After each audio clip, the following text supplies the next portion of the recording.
This is QTV News coming to you from our studios on Caraba Avenue. Here are the main news headlines. The Ministry of Lands and Regional Government has received a project proposal for solid and liquid waste management from a Turkish-based company. The Office of the Clerk of the National Assembly and partners on Friday organized a multi-stakeholders convergence with lawmakers and members of the civil society and media towards building a robust foundation and mechanism for effective engagement. Officials of the contractor Areski on Friday expressed optimism that construction works on the Phase 2 of the Bertil-Harding Highway is likely to be completed before the expected deadline. The platform of non-state actors of the fisheries and aquaculture of the Gambian partners Thursday commenced a two-day training on legislation governing fisheries, fish meal and fish oil factories in West Africa. In sports news, in the Brikama Nawetan League, a game marred by troubles saw Dasilame United defeat Sky Power in their final group game to seal a place in the round of 16. Those were the news headlines. Now a look at the stories in detail.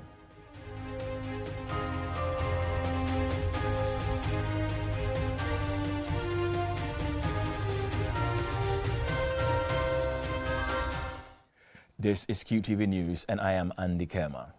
The Ministry of Lands and Regional Government has received a project proposal for solid and waste management from a Turkish-based company seeking to deploy a new technology which has the capacity to recycle domestic, clinical and industrial waste into energy. QTV's Mo Delamin Choi reports. The Gambia has long been confronted with waste management challenges. In some cases, for example, the Bakote dump site, badly managed waste spiraled out of control and regularly affected the lives of people in the neighborhood. In spite of the problems, there are ongoing efforts to find sustainable waste management solutions. Key actors in waste management in the Gambia are gathered at a local hotel to discuss a project proposal which seeks to address our waste management challenges. David Gomez is the Director of Governance at the Ministry of Lands and Regional Government. The waste management solution encompassed in the 7C Basalia technology is one that is environmentally friendly, sustainable, and economically viable. Waste collection, disposal, and landfill management consumes significant amount of the annual estimates of our local councils year in, year out. Despite that, the sector still poses greater challenges for councils because of the capital-intensive nature of the service against the meager resources at the disposal of the councils. 7C Basalia, a Turkish-based company, has developed a new technology which is reported to have the potential to manage and treat solid and liquid waste into clean energy. Alhaji Conte is the country representative of 7C Basalia in the Gambia. From sludge coming from NAWEC engines to the main Kotu sewage pond to solid waste at places like the Bakote dump site to the untreated borehole waters in the rural areas to the dumping of Banjul raw sewage into the Atlantic Ocean, this technology can be used to save us the problem of dangerous urban and rural waste, at the same time improve our energy supply systems by complementing the already great strides being made by NAWEC. Dr. Tobias Simish is an environmental advisor at 7C Basalia. Dr. Simish makes presentation on the biotechnology, stressing how it can help address major waste management problems facing the world, including the Gambia. We can transform all waste into products which are useful for the economy and which contribute to public health. And we give a number of guarantees. Number one, zero waste. Number two, we can stop emissions. So we are capable of achieving zero emissions. And our ultimate objective is to support the realization of green and circular cities. I think we have a game changer, circular biotechnology available, and we want to make it available to the world. Sustainable waste management is critical to socio-economic development. As urban population is significantly increasing in the Gambia, the waste management demands have gone up. This calls for an urgent need to invest in and tap into technologies that can recycle waste into valuable products for people. Mahmoud Lamin, QTV News. On Friday, the Office of the Clerk of the National Assembly, in collaboration with Westminster Foundation for Democracy, organized a multi-stakeholders convergence with lawmakers and members of the civil society and media towards building a robust foundation and mechanism for effective engagement. Aliou Cisse tells us more. In January and February of this year, a similar engagement was held to discuss areas and modalities of cooperation.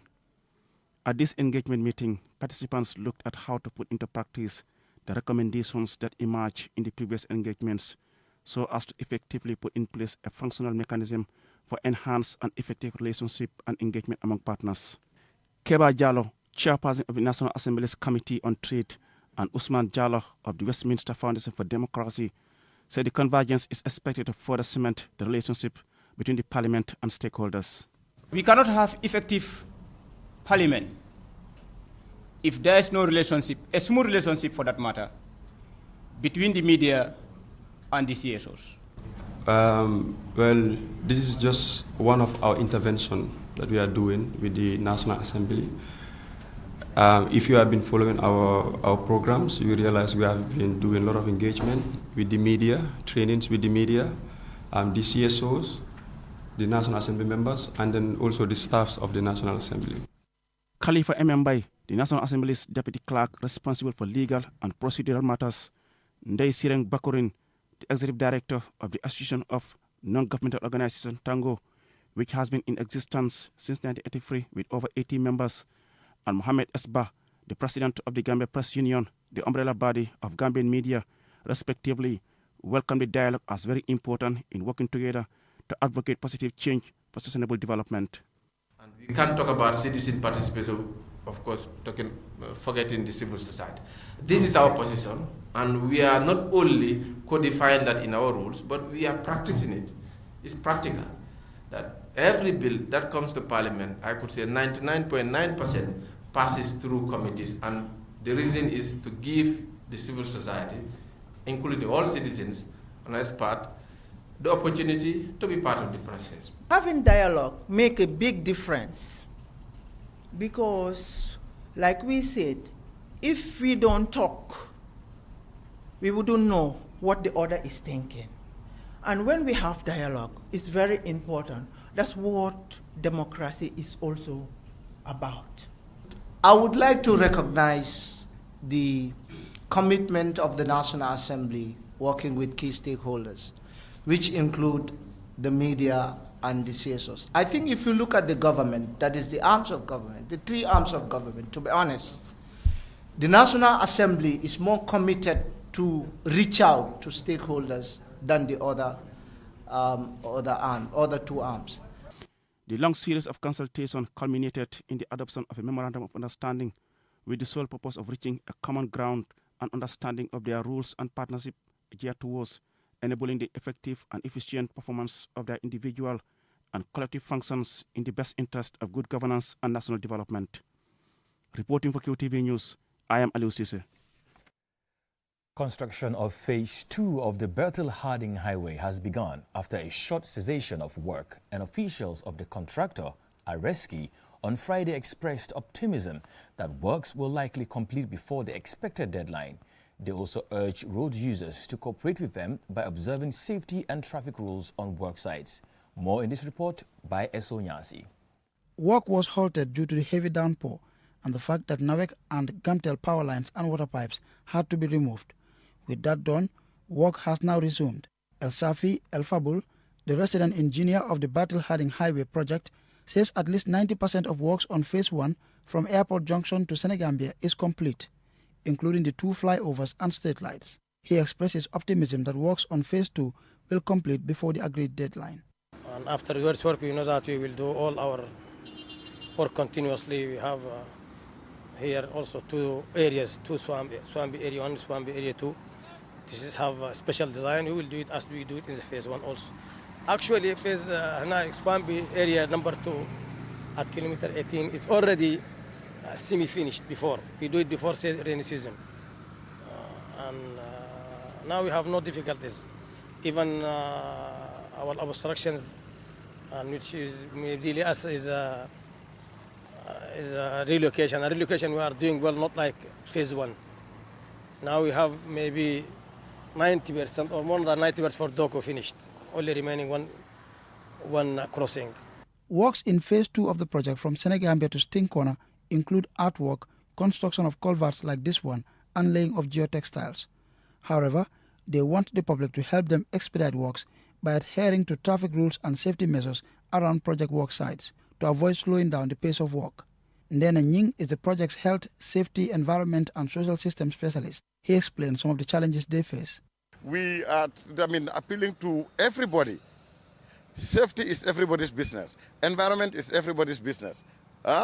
We have serious environmental problem also around Sinthiou Alhaji.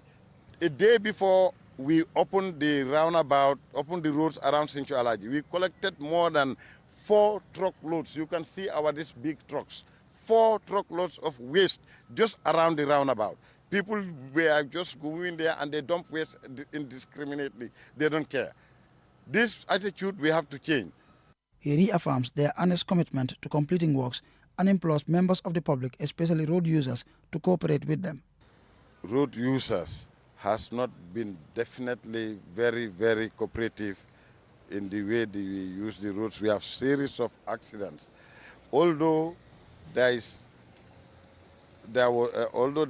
no fatal accident that has direct connection to the project work activity.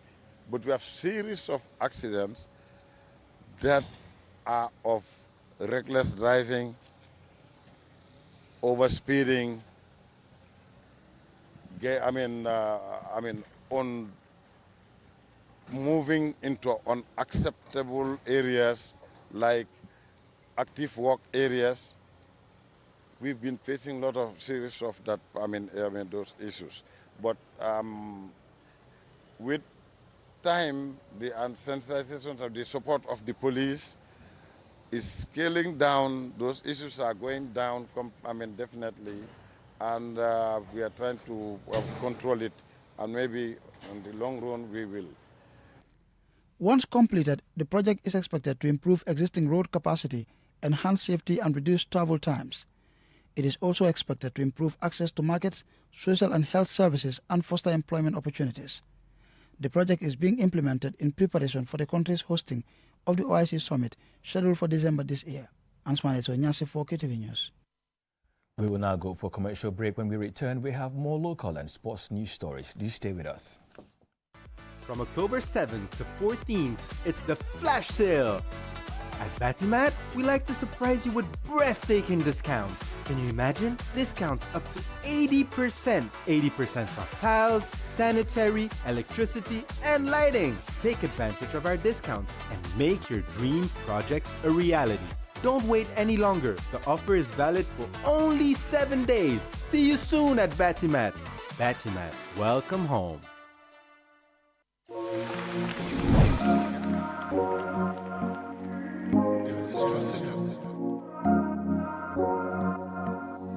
As the fastest growing GSM company in the Gambia, QCell has the widest 4G plus coverage in the country, 3 times faster internet speed than our competitors. So switch now and dial *335# and enjoy what true 4G feels like. QCell, the Gambia's trusted network.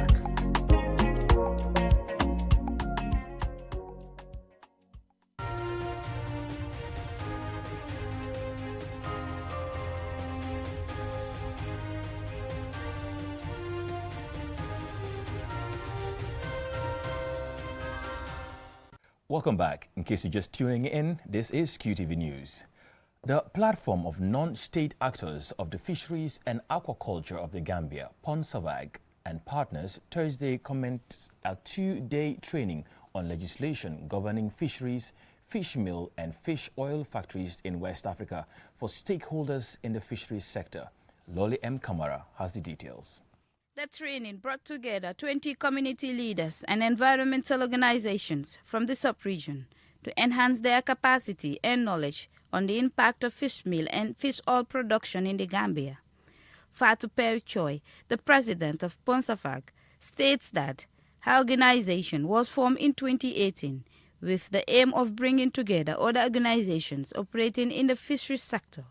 She added that this two-day event is expected to be interactive, as participants will learn from their counterparts on ways to improve fish meal and fish oil production in the Gambia. She also states the expected outcomes of the training. The way forward is we are going to change our nets, the nets we are using. Size 36, now we are going to use 40 or 45 so that we can have big fish, reduce the small fish, because if you catch the small fish, you will not have another more big fish in the future. Research have shown that environmental damage caused by overfishing is a significant issue in the Gambia. Some fish species, including grouper, deep water rose shrimp, cuttlefish, and bonga, are already overexploited. Mamadou Cham is the principal fisheries officer at the Department of Fisheries. The illegal, unreported, and unregulated fishing and EU sanitary standards do hold companies to account, but do not cover environmental and social sustainability matters. The European Parliament has long been advocating a stronger legal framework, and in 2018 it adopted a resolution calling for a legislation to be developed. In its farm to fork strategy, the European Commission suggested the development of a legislation to prevent imports of products associated with deforestation and human rights violations. Ahmad Manjang, an environmentalist, encouraged the participants to take the training seriously, emphasizing the important role they can play in the fisheries sector. This workshop will empower us, it will build our capacity, and anything your capacity is built, you can function, the things you want to achieve, you can do it better and in a responsible and well-informed manner. Omar Gay, Vice President of the Platform of Non-Stake Actors of the Fisheries and Aquaculture, thanked Greenpeace and partners for what he describes as a laudable initiative. Abdullah Njai, a representative of Greenpeace Senegal, encouraged participants to discuss issues affecting them in the small-scale fishing sector in their respective countries. Other partners in this event include SITAC, advocates for the conservation of marine turtles, and NASCOM that provide expert supervision, guidance and project management for coastal and marine projects taking place locally. For QTV News, Lolly M. Kamara. World Food Programme has been supporting the Gambia in various areas for decades. This time, it is MOPSI to ease mobility and enhance accessibility in terms of monitoring schools in the rural Gambia. Lolly M. Kamara again. World Food Programme has been supporting the Gambia in various areas for decades. This time, it is MOPSI to ease mobility and enhance accessibility in terms of monitoring schools in the rural Gambia. Miranda Sande is the World Food Programme Country Director. We have a common program, which is the school meals program that you know. And these vehicles are handed over to Mrs. Cole, the Ministry of Education, to ensure that the program is monitored and so that we have more visits in the different schools that where WFP and MOPSI implement the school meals. The WFP is also providing financial support to the school's feeding program by supplying school meals to 60,000 children for 5 years. The long-term objective of the program is to support the efforts of the government through the revised education policy and the Master Plan 1998 to 2003 to enhance access to education, improve quality of basic education, especially to girls. Claudiana Cole is the Minister for Basic and Secondary Education. Receiving these 3 vehicles from WFP means a lot to us at the Ministry of Basic and Secondary Education because it's going to enhance our mobility and it will facilitate one of the very important activities that we do, and that is monitoring. Monitoring what is happening in the schools, monitoring how the school feeding program is going in the schools, because school feeding is another important area that we believe enhances access, and it enhances retention and performance as well, because the food in the school attracts the children, most of them particularly in the rural areas. When there is food in the school, you have them going in for registration, and then it helps them to stay during break. They don't have to go home at a particular time to go and look for something to eat. Of course, you know, an empty bag cannot stand. Minister Cole gave this assurance to the donors. We want to assure them that we will use the vehicles for the reason that it has been given for. We'll put it into good use and use it for what it is meant for. So, once again, thank you very much, WFP. We're very grateful, and we pray that the partnership continues to go from strength to strength. MOPSI officials are hopeful that these vehicles will go a long way in enhancing and improving access to education, improve quality of basic education through monitoring processes. For QTV News, Lolly M. Kamara. We will now shift our attention to the world of sports.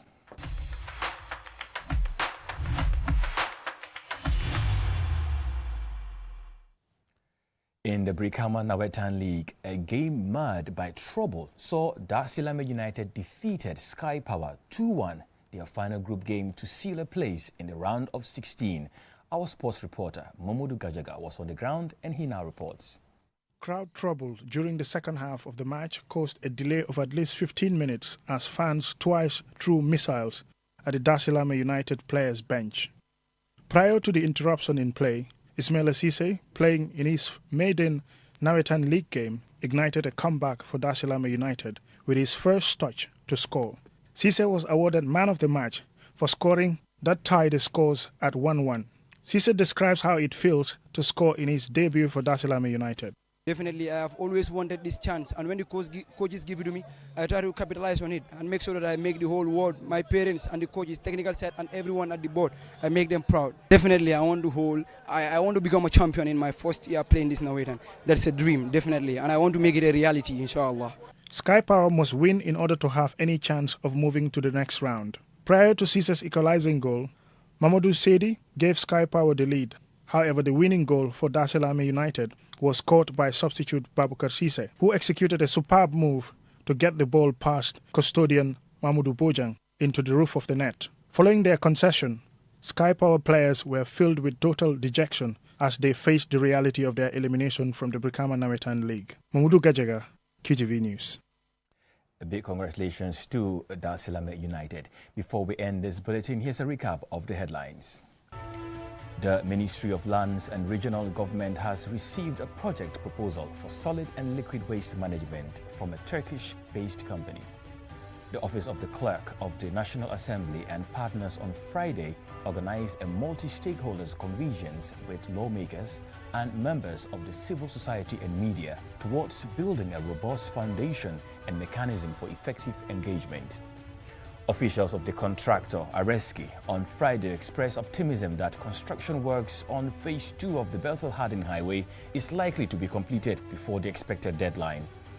The platform of non-state actors of the fisheries and aquaculture of the Gambian partners Thursday commenced a two-day training on legislation governing fisheries, fish meal and fish oil factories in West Africa. In sports news, in the Brikama Nawetan League, a game marred by trouble saw Dar es Salaam United defeated Sky Power 2-1 in their final group game to seal a place in the round of 16. Well, that's all we have for you in this bulletin. Don't forget to get interactive with us on social media by following us on Facebook, Instagram and Twitter at QTV Gambia. Join us at 10 for more news. Thank you.